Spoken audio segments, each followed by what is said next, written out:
Días, buenas tardes, bienvenidos a un nuevo video de música e historia. Hoy vamos a hablar del Epipaleolítico, uno de los periodos en los que se divide la Edad de Piedra. El vocablo Epipaleolítico, que quiere decir por encima del Paleolítico, fue una etapa de no gran duración en la prehistoria, contando con que en la península ibérica duró solo desde el 8000 a.C. al 6000 a.C. y contando que también cambió las formas de vivir, como por ejemplo la ganadería y la agricultura, y fue el comienzo de la transición en las formas de vida desde cazadores-recolectores a productores, y también fue el comienzo de los nuevos cementerios. Fue acuñado a principios del siglo XX para definir una fase de la Edad de Piedra que hasta entonces se había denominado Mesolítico. Este nuevo término intentaba remarcar la continuidad cultural que se había demostrado que existía entre ambos periodos, muy alejada de la percepción de ruptura y decadencia que hasta entonces se había tenido de esta época. Problemas de terminología. El Epipaleolítico no fue aceptado por todo el mundo científico y actualmente es un término utilizado de diferentes maneras. En el ámbito anglosajón generalmente se usa como sinónimo de Mesolítico. En el área de influencia académica francesa se suele establecer una clara diferencia entre ambos. Mesolítico se reservaría para aquellas sociedades de cazadores-recolectores que por sí solas, debido a sus propios procesos internos a lo largo del tiempo, terminaron transformándose en agricultores. Epipaleolítico sería de aplicación a aquellas otras que solo cambiaron su economía depredadora por una productora debido a influencias externas, contactos con pueblos ya neolitizados. La tercera tendencia sería la de aquellos autores que identifican Epipaleolítico con las sociedades del Holoceno inicial, de clara tradición paleolítica, y Mesolítico con sus sucesoras. Por último, hay quien propone un tercer término para este periodo. Epipaleolítico sería el adecuado para los grupos que mantuvieron las estrategias paleolíticas pero especializándose. Mesolítico se adjudicaría a aquellos que inicialmente optaron por tal vía pero luego fueron entrando en una dinámica de producción alimentaria. Subneolítico se aplicaría a las comunidades vecinas de sociedades neolitizadas que fueron asumiendo poco a poco esas técnicas por aculturación. El Epipaleolítico habría comenzado con la transición del Pleistoceno al Holoceno hace unos 12.000 años y habría acabado con la aparición de los modos de vida productores neolíticos, cuya cronología varía mucho de unas regiones a otras y de un continente a otro. Esta época estuvo marcada por el final de la era glacial y la implantación de un clima templado cálido que permitió el aumento de los bosques y la biodiversidad y provocó la inundación de amplias zonas costeras, cambios que influyeron necesariamente en el comportamiento y en la cultura material de los humanos de la época, que tuvieron que adaptarse a nuevas situaciones realizando modificaciones en su tecnología y estrategias de caza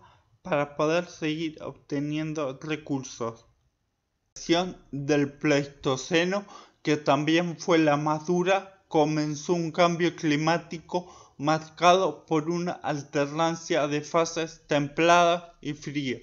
Estas alteraciones permitieron la extensión de las masas boscosas en Eurasia y Norteamérica, pero provocó también la formación de amplias fajas esteparias y semidesérticas alrededor de los trópicos. Como consecuencia de estas modificaciones se extinguieron o emigraron los grandes mamíferos que habían formado la base de la dieta de los humanos del Paleolítico Superior. El mamut lanudo y el rinoceronte lanudo, entre otros, desaparecieron, y animales como el reno y el bisonte emigraron hacia el norte. Por el contrario, prosperaron animales de costumbres menos gregarias cuya caza resultaba más compleja: ciervos, jabalíes, corzos, conejos, etc. El hombre utilizó probablemente perros, el primer animal que había domesticado ya a finales del Paleolítico Superior en Europa Occidental. La dieta se diversificó enormemente, incluyendo entonces otros pequeños mamíferos y aves como los gansos, tordos, faisanes, arrendajos, palomas, etc. La recolección de frutos y raíces se extendió y aumentó espectacularmente el consumo de caracoles y conchas, como lo demuestran los enormes concheros de la vertiente atlántica europea y los caracoleros de las cuevas pirenaicas. También se comenzó a desarrollar la pesca fuera de la costa en mar abierto. Se fabricaron trineos, en un principio tirados por hombres y luego por perros, y canoas hechas con pieles o cortezas de árboles. La industria lítica muestra una clara tendencia a la fabricación de pequeños utensilios adaptados a las nuevas situaciones y usos, muy especializados, los microlitos. Estos eran utilizados para la recolección de moluscos y para su apertura, como puntas de flecha en los arpones, como raspadores, buriles, etc. Las armas más abundantes fueron los arcos, hechos de madera, y tendones animales con flechas que incorporaban en su punta microlitos de variadas formas geométricas, triángulos, trapecios, etc. También se usaron flechas y arpones manufacturados enteramente en hueso, en asta o en madera. Regionalización. Si por algo se caracteriza el epipaleolítico es por el inicio de una clara regionalización que se aprecia en la cultura material de los grupos humanos de diferentes zonas. Regionalización que posiblemente fue la consecuencia de la reducción de sus áreas de captación de recursos y por tanto de sus intercambios culturales con otros grupos. En Europa se han de diferenciar dos grandes áreas: las regiones meridionales y centrales, que no habían estado cubiertas por el hielo y cuyas poblaciones paleolíticas prosiguieron sus propias pautas de evolución; las regiones septentrionales, que comenzaron a ser repobladas al retirarse los glaciares. En la Renia ibérica y francesa han sido identificados dos complejos culturales sucesivos: el microlaminar, que deriva del magdaleniense paleolítico, pero sin industria ósea, con menos buriles y más raspadores y laminitas de dorso. Se ha dividido en dos fases con una cronología parecida: facies de Saint-Gregory de Falset y facies del Malets, que deben sus denominaciones a los yacimientos epónimos. El geométrico, subdividido a su vez en facies tipo filador y tipo cocina, con abundantes microlitos de forma triangular y o semicircular primero y trapezoidal después. Este complejo ha sido identificado y denominado en Francia con los apelativos de subterriense y tardenoisiense. La costa cantábrica y el Pirineo francés destacó inicialmente el asiliense, caracterizado por sus arpones más cortos y aplanados que los anteriores magdalenienses y por abundantes microlitos como hojitas de dorso, raspadores y puntas.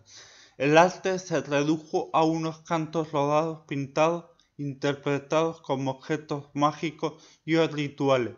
Posteriormente en la costa se desarrolló el asturiense, cuyos picos presentan una factura arcaica al estar tallados solo por una cara. Puede que estén relacionados con el consumo de los moluscos marinos que forman los abundantes concheros encontrados delante de las cuevas de habitación. También utilizaban lascas líticas y algunos elementos óseos. En el norte de Europa, colonizado tardíamente, destacó el lemosiense, contemporáneo del complejo geométrico, caracterizado por sus microlitos y abundante industria en hueso, asta y madera.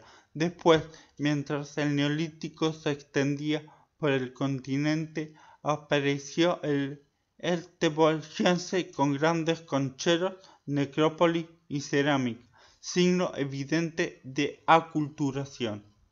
Al terminar el Paleolítico Superior, también desaparecieron con él sus espléndidas manifestaciones artísticas, apareciendo otras nuevas, influenciadas inevitablemente por los cambiantes factores climáticos y los nuevos hábitos socioeconómicos. El problema de este nuevo arte post-paleolítico es que resulta muy difícil de datar y los investigadores no se ponen de acuerdo acerca de su periodización. Unos opinan que representaciones como las del arte naturalista levantino son ya del neolítico inicial, otros que es anterior. De cualquier manera, el arte no desapareció y lo seguimos encontrando en abrigos rocosos, arte parietal y en objetos personales, arte mueble. El arte se volvió conceptual y racionalista, basado en lo geométrico y lo abstracto. La cultura asiliense de la cornisa cantábrica y del Pirineo francés nos ha deparado abundantes cantos rodados, decorados con seriaciones de bandas, puntos ramiformes, etc., de carácter abstracto y a los que se les otorga un significado mágico simbólico.